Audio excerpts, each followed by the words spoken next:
Salve, salve, juventude, firmeza total. Então, estamos aqui para continuar falando um pouquinho mais sobre química e hoje a gente vai começar a estudar os gases, beleza?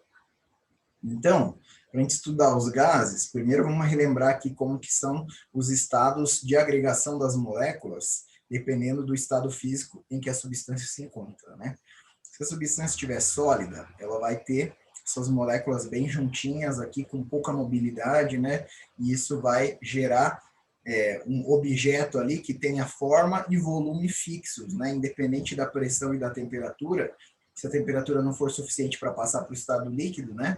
O sólido vai ficar com o mesmo formato e vai ter o mesmo volume também, né? Já no líquido, ele vai ter um formato variável, né, dependendo do recipiente que ele está contido, mas o volume é o mesmo, independente das condições de pressão e de temperatura.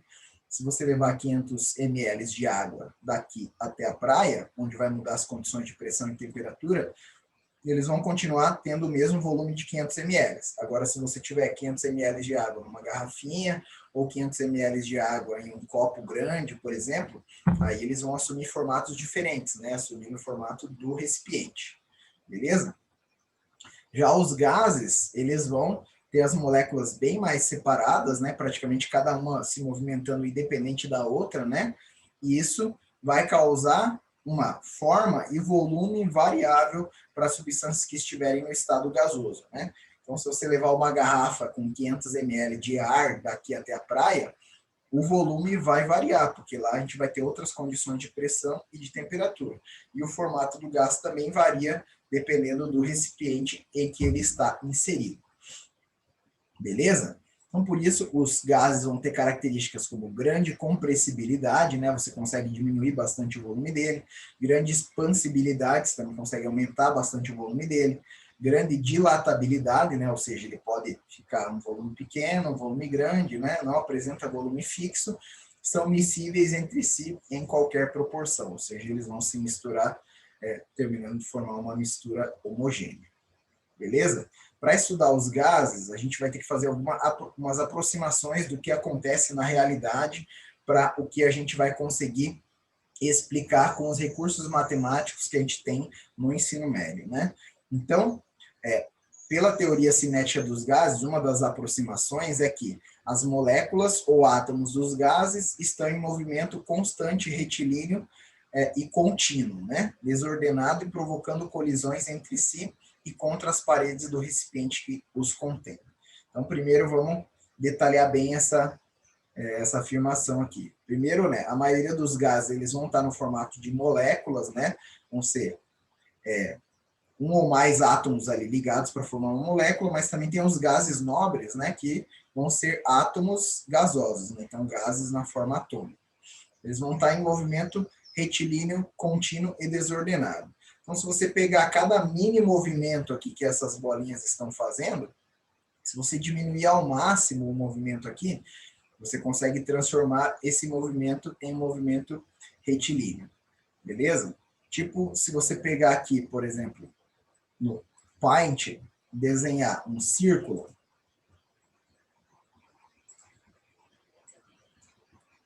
tá ali o círculo, beleza? Agora, se eu vou dando um zoom, ó, eu posso começar a notar que esse círculo ele vai sendo formado por várias retas, né? Então, é mais ou menos isso que a gente está tentando observar ali no movimento dos gases, né? Considerando cada movimento o menor possível que o gás faz, a gente vai considerar esse movimento como sendo um movimento retilíneo, beleza? E desordenado, e isso vai provocar colisões entre as próprias moléculas dos gases e também as paredes do recipiente, né? A gente vai considerar que essas colisões entre as partículas vão ser perfeitamente elásticas, né?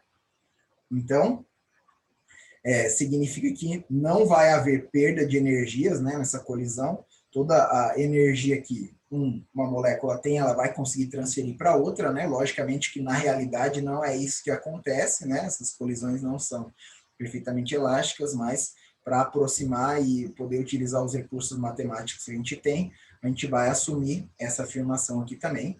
E outra também é que não há forças intermoleculares de atração e repulsão entre essas partículas, né? se você pensar nos gases, a maioria deles são substâncias apolares, né? Então, a força de interação entre eles forças de Van der Waals, né, forças de London ou de polo induzido, que é o tipo de interação intermolecular mais fraco que existe, né? Então, a gente vai acabar desprezando essas forças intermoleculares para poder aproximar e fazer as contas que a gente precisa fazer. Beleza? Outra aproximação que a gente vai fazer também é que o volume total ocupado pelas partículas gasosas é muito pequeno comparado aos espaços vazios existentes. Então, o volume de cada molécula é muito pequeno em relação ao volume total, né? Se você considerar esse cubo aqui como um recipiente total, cada molécula tem um volume muito pequeno em relação a ele, por isso a gente vai desprezar o volume molecular, vamos considerar só o volume total ocupado por todas as moléculas dos gases, né? Outra aproximação que a gente vai fazer também é que, essa na verdade não é uma aproximação, é o que acontece mesmo, né? Aumentando a temperatura de uma amostra gasosa, né? A temperatura é a medida do grau de agitação das moléculas. Então, quanto maior for a temperatura, mais agitadas estão as moléculas, né? Consequentemente, elas vão se movimentar mais rapidamente e vão ter uma energia cinética média maior, né? Então, se tem uma temperatura menor, elas se movimentam menos, consequentemente, uma energia cinética média menor. Beleza? Então, o que acontece aqui nos gases ideais, né? Os gases ideais são aqueles que utilizam as aproximações ali que a gente está falando, né? As condições reais que os gases vão se comportar com essas aproximações que a gente falou é quando eles estiverem a altas temperaturas e baixas pressões, né?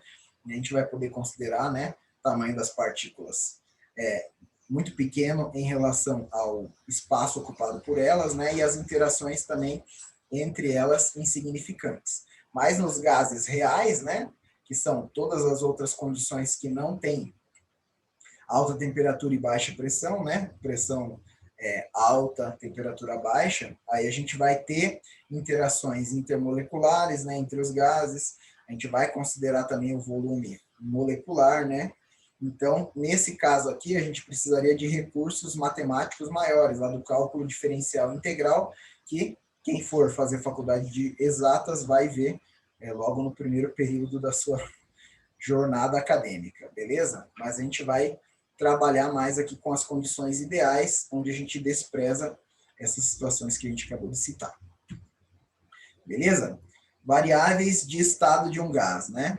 Então, o estado físico de um gás, ele depende da influência da pressão, do volume e da temperatura que atuam sobre certa massa de um gás em um determinado momento, né? Então, aqui a gente tem um gráfico mostrando as variações dos estados físicos de um gás, né? Então, gráfico de pressão por temperatura, né? E aí, lembrar que sempre que a gente aumenta a pressão, né, o volume vai diminuir. Quando a gente diminui a pressão, o volume vai aumentar, o volume ocupado pelo gás. Beleza? Então, perceba que aqui, à direita, né, dessa reta vermelha e azul, a gente tem o gás no estado gasoso, né, a substância no estado gasoso. Aqui a gente vai ter, entre essa parte azul aqui e verde, né, a gente vai ter a substância no estado líquido, né, e do verde para cá a gente vai ter o sólido, beleza? E aí tem dois pontos aqui que são muito perguntados, né, o ponto triplo e o ponto crítico. Então, o ponto triplo é onde essas três retas aqui que a gente viu, a vermelha, a azul e a verde, se unem, né? Então, esse ponto aqui é uma condição de pressão e de temperatura em que a gente vai ter coexistência dos três estados ao mesmo tempo. Então, nesse ponto triplo aqui, nessa condição de pressão e temperatura, a gente vai ter a substância no estado sólido, líquido e gasoso ao mesmo tempo. Beleza? E o ponto crítico seria a temperatura mais alta, né, onde há existência de líquidos ainda, né? À medida que você vai aumentando a temperatura, a tendência é tudo virar gás, né? Mas com a pressão alta, você pode forçar algumas moléculas da substância ainda ficarem no estado líquido, então esse ponto crítico é o lugar onde a gente vai ter coexistência de líquido e gás. Acima dele, tudo gás, né, ou fluido supercrítico aqui. Beleza? Muito bem. Aí, as variáveis de estado de um gás, que a gente vai estudar, a primeira delas é a pressão. Pela definição lá da física, pressão é força atuando sobre uma área, né? Então, imagine aqui que a gente tem essas moléculas se chocando com os recipientes aqui, com as paredes do recipiente, né? E cada choque vai exercer uma força sobre uma determinada área. Somando todos os choques das moléculas nas paredes do recipiente, a gente vai ter a pressão exercida por esse gás. Beleza? A unidade do SI para pressão é o Pascal, né? Mas a unidade mais comum que a gente vê no cotidiano é o ATM, a atmosfera, que seria a pressão atmosférica ao nível do mar, né? Mas como ela é uma unidade relativa, né, depende do nível do mar, o SI, né, o Sistema Internacional, ele prefere usar unidades mais absolutas, então ele adotou o Pascal como sendo a unidade padrão para a pressão. Beleza? A gente percebe aí que um ATM equivale a 101.325 Pascal. Outras unidades também comuns, né? Quilograma força por centímetro quadrado, o bar, o PSI, que a gente vê muito lá no calibrador de ar, né? Quando você vai no posto lá calibrar o pneu da sua bicicleta, do seu carro, né? Então, um ATM equivale a 14,69 PSI, né? Ou PSI. E também uma outra que é bem comum de aparecer nos exercícios é o milímetro de mercúrio, que foi ali uma das primeiras maneiras de se determinar a pressão atmosférica, né? Então foi feito um experimento em que é colocado um tubo com mercúrio lá dentro e aí a pressão atmosférica deixou ele na altura de 76 centímetros, né? Então a pressão atmosférica equivale a 76 centímetros de mercúrio ou 760 milímetros de mercúrio, e aí você pode fazer as conversões dessas unidades a partir dessa tabela aqui, né? Então, dependendo do que o exercício te fornece, você vai precisar de uma unidade específica. Beleza? Pressão parcial. Então, a gente pode ter gases que são misturas de substâncias, né? Por exemplo, o ar. O ar, ele é composto por várias substâncias, mas as duas que a gente encontra em maior quantidade são o nitrogênio e o oxigênio, né? Então, a gente pode arredondar que o ar é 80% de nitrogênio e 20% de oxigênio, beleza? Então, a pressão parcial de cada um desses gases vai ser proporcional à quantidade dele na mistura, né? Então, se o ar é formado por 80% de nitrogênio, então significa que 80% da pressão total aqui, né, que é a pressão atmosférica, vai ser a pressão parcial do nitrogênio. Então, ao nível do mar, a pressão parcial do nitrogênio é aproximadamente 0,8 atm. Beleza? E ao nível do mar, né, 20% desse 1 atm vai ser pressão do oxigênio. Então, 0,2 atm é a pressão parcial do oxigênio. Beleza? Então, ela é proporcional ali à quantidade de mols de cada gás. Então, a gente diz que a pressão parcial de cada gás é a fração molar vezes a pressão total. O que seria essa fração molar? A porcentagem, só que em unidade decimal, né, em números decimais. Então, por exemplo, 80% equivaleria ao número decimal 0,8. Se a gente multiplicar 0,8 vezes 1, que é a pressão total, temos aqui a pressão parcial do nitrogênio. Se a gente multiplicar lá 0,2, que seria a porcentagem de oxigênio em decimal, vezes a pressão total, que é 1 atm, daria 0,2 atm, e assim a gente teria a pressão parcial do oxigênio. Beleza? Tranquilo? Muito bem.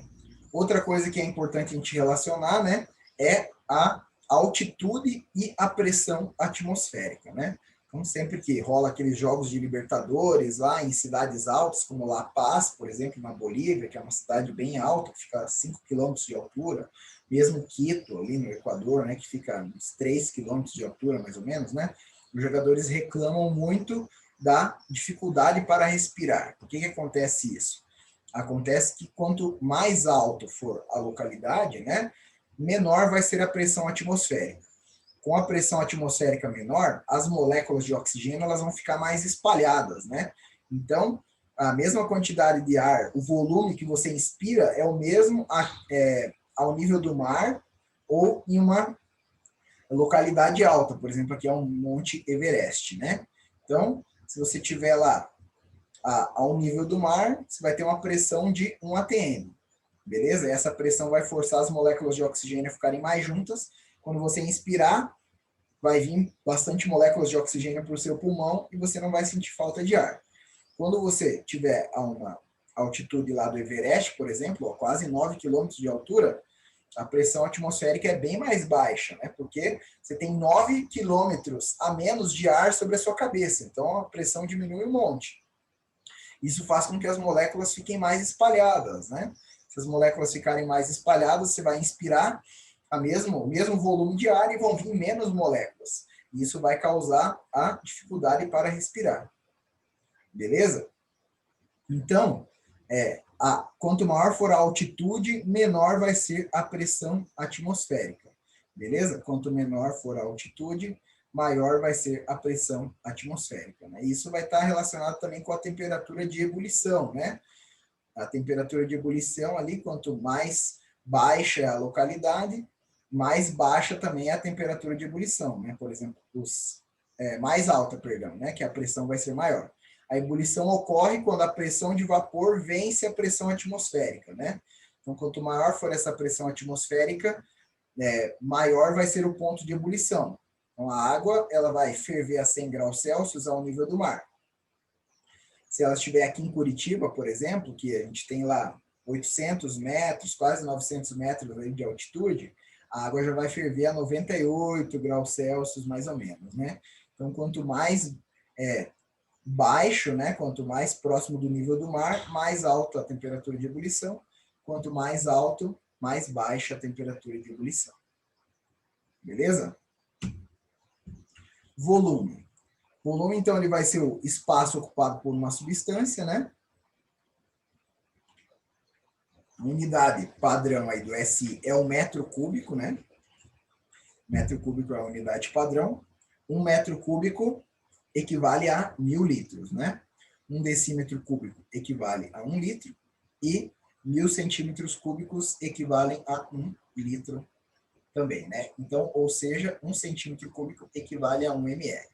O que você tem que ficar mais ligado? Decímetro cúbico não está muito no nosso cotidiano. Então, você tem que ficar ligado no metro cúbico. 1 metro cúbico é igual a 1 litro e 1 centímetro cúbico é igual a 1 ml. Se você ficar ligado nessas e lembrar também que 1 litro é 1.000 ml, você vai conseguir fazer todas as conversões que aparecerem para você nos vestibulares. Beleza? Temperatura vai indicar, então, o grau de agitação das moléculas, né? A unidade padrão do SI é o Celsius, porém, a gente utiliza nas contas o Kelvin, né? Porque o Kelvin ele vai ser mais condizente com a definição de temperatura, né? Se temperatura é o grau de agitação das moléculas, então no zero as moléculas deveriam estar paradas, né?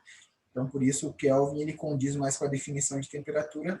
Sempre que a gente for fazer contas aqui com temperatura, ela deve estar na unidade Kelvin, beleza? Lembra lá que para transformar Celsius em Kelvin é só somar 273. Então, temperatura em Kelvin é igual a temperatura em graus Celsius mais 273. Beleza? Tranquilo? Muito bem. Então, algumas leis gasosas aqui, né? Primeiro, a lei de Boyle, né? Para a gente relacionar essas grandezas que a gente estava falando aí, pressão, volume e temperatura. Beleza? Então, a uma temperatura constante, o volume ocupado por uma quantidade fixa de gás é inversamente proporcional à pressão aplicada. Ou seja, quanto maior for a pressão, menor vai ser o volume. Quanto menor for a pressão, maior vai ser o volume. Beleza? Então, a lei de Boyle diz que pressão e volume são inversamente proporcionais. Ou seja, se você dobrou a pressão, o volume diminui pela metade, né? Se você triplicou a pressão, o volume diminui para 1/3. Se você quadriplicou a pressão, o volume vai diminuir para 1/4 do gás. Beleza? Lei de Charles, comparando então volume e temperatura, né? Se tiver a pressão constante, o volume é diretamente proporcional à temperatura. Então, se você aquece o gás lá, ele vai querer se movimentar mais rapidamente. Se movimentando mais rapidamente, as moléculas vão se chocar mais e vão querer ocupar um volume maior, né? Então, quando você aquece o gás, ele tende a ocupar um volume maior. Foi isso que eu mostrei na imagem da bexiga aqui, né? Enche uma bexiga lá, coloca ela na água gelada, você vai ver que o volume dela vai diminuir. Por quê? Você resfriou, as moléculas estão se movimentando menos e vão ocupar um volume menor.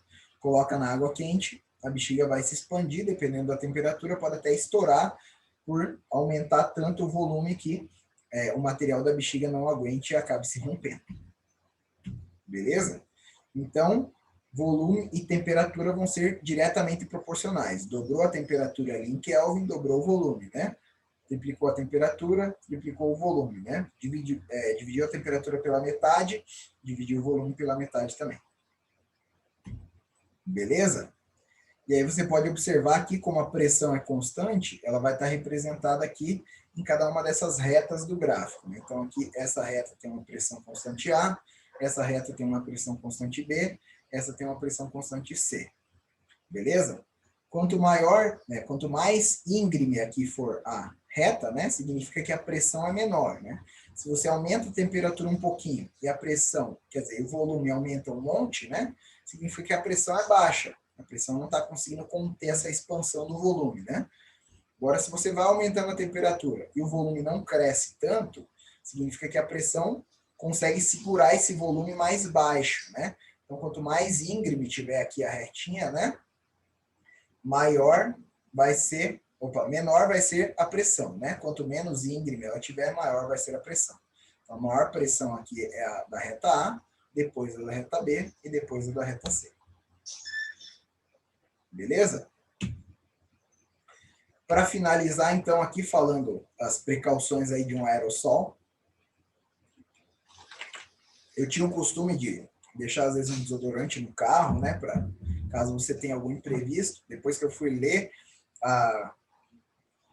as instruções ali na embalagem de qualquer aerossol, seja ele lá um desodorante, um inseticida, etc., ele fala que não é para você deixar a temperatura superior a 50 graus Celsius, que pode acabar ocorrendo a explosão ali da embalagem, né? Se você deixar lá o carro no sol, ele pode chegar a atingir essa temperatura, pode ficar perigoso, então, né, o gás que está lá dentro do aerossol pode se expandir e acabar causando a explosão do recipiente. Por que isso ocorre? Isso ocorre porque a pressão é diretamente proporcional à temperatura, né? Então, se o gás é aquecido, ele vai começar a exercer uma pressão alta nesse recipiente. Isso vai fazer com que haja uma maior possibilidade daquela embalagem se romper, causando uma explosão. Beleza? Então, se o gás está frio, a pressão é baixa. Se o gás está quente, a pressão é alta. Beleza? Então, pressão e temperatura vão ser diretamente proporcionais. Beleza? Então, dobrou a temperatura lá, dobrou a pressão também, dividiu a temperatura por 2, dividiu a pressão por 2 também. Beleza? E aí, nas próximas aulas, a gente vai falar um pouco mais sobre as contas que a gente vai poder fazer com essas unidades aí. Beleza? Então, obrigado pela atenção de todos. Até a próxima. Tchau, tchau.